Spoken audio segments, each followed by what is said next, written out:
જય માતાજી મિત્રો, આરકે ઓનલાઈન એકેડમીમાં તમારું સ્વાગત છે। આજે આપણે શીખીશું તમારી વાહન ચોરી કે મોબાઈલ ચોરીની ઓનલાઈન એપ્લિકેશન કેવી રીતે કરવી। તો સૌ પહેલાં તો તમારે ગુજરાત પોલીસ કરીને સિટીઝન કરીને સર્ચ કરવાનું છે ગૂગલ ક્રોમમાં જાઓ। ત્યારબાદ આ રીતે પોર્ટલ તમને જોવા મળશે। ત્યારબાદ EFRI પર જવાનું છે। અહીં આપણે રજિસ્ટર પર જવાનું છે। ત્યારબાદ અહીંયા તમારે ડિટેલ્સ એડ કરવાની રહેશે, જેમ કે તમારું નામ, પિતાનું નામ, તમારી અટક। અહીંયા યુઝરનેમ એ તમારી લાસ્ટમાં બી જરૂર પડશે, તો યુઝરનેમ જે પણ નાખો તે યાદ રાખીને નાખવું। મોબાઈલ નંબર, ત્યારબાદ એને વેરીફાઈ કરવાનું રહેશે।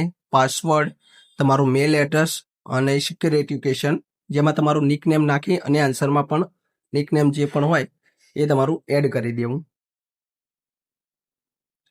ત્યારબાદ અહીંયા કેપ્ચા નાખીને કમ્પ્લીટ રજિસ્ટર પર જવાનું છે, યસ આપવાનું છે। અહીં ઓકે કરતા ફરીથી તમારે EFRની જે એપ્લિકેશન હતી તે ખુલી જશે। તો ફરીથી આપણે EFR પર જવાનું છે। અહીંયા તમારી યુઝરનેમ અને તમારો પાસવર્ડ નાખી OTP મંગાવી લેવાનો છે।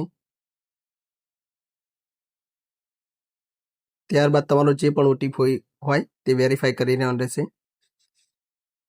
અહીં આપણે જે કમ્પ્લેન હતી તે અહીંયા ખુલી ગઈ છે। અહીંયા 3 યસ આપવાનું છે, કેમ કે આપણે ચોરને ઓળખતા નથી, એ રીતે બધા રીઝન છે।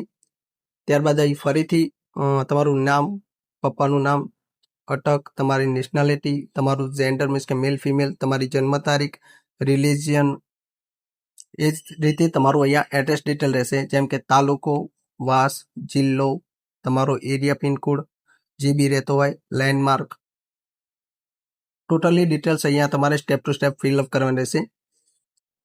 જો તમને આવી જ નવી માહિતી પસંદ આવતી હોય તો આરકે ઓનલાઈન એકેડમીને લાઇક કરો, ફોલો કરો, સબસ્ક્રાઈબ કરો। Thank you. અહીંયા ત્યારબાદ તમારે 2 ડોક્યુમેન્ટ અપલોડ કરવાના રહેશે, આધાર કાર્ડ અને એક પાસપોર્ટ સાઇઝ તરીકે ફોટો।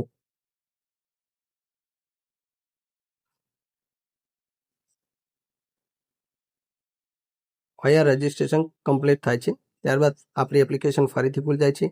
ત્યારે કેટેગરી, રિલિજિયન અને તમારું ઓક્યુપેશન મીન્સ કે તમે શું કરો છો, જોબ કરતા હોય, જોબ જે બી કરતા હોય। ત્યારબાદ તમારે કઈ તારીખે તમારું વાહન ચોરી થયું છે ત્યાંનો સમય એપ્રોક્સલી નાખવાનો રહેશે। સમય નાખ્યા બાદ તારીખ પણ નાખવાની રહેશે। અહીંયા આપણે નીચે સ્ટેપ કરીશું, ત્યારબાદ અહીંયા તમારું એડ્રેસ ડિટેલ્સ ફિલઅપ કરવાની રહેશે, જે પણ તમારું એડ્રેસ હોય આધાર કાર્ડ પ્રમાણે નાખી દેવાનું રહેશે। ત્યારબાદ તમારું 2 વ્હીલર અથવા તો 4 વ્હીલર હોય તેની મીન્સ કે RC બુકની ડિટેલ્સ મીન્સ કે એન્જિન નંબર, ચેસિસ નંબર જે પણ આપેલ હોય એ અહીંયા તમારે બધું ફિલઅપ કરવાનું રહેશે। કયા વર્ષમાં છોડાવ્યું હતું, કયા વર્ષમાં મેન્યુફેક્ચર થયું હતું, કઈ કંપનીનું છે।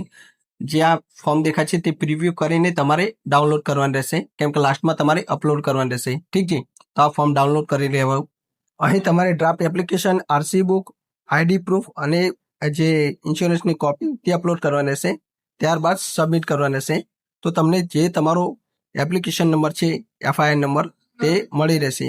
અને આ સબમિટ કરવા તમારે પોલીસ સ્ટેશન નજીકમાં જવાનું રહેશે। Thank you.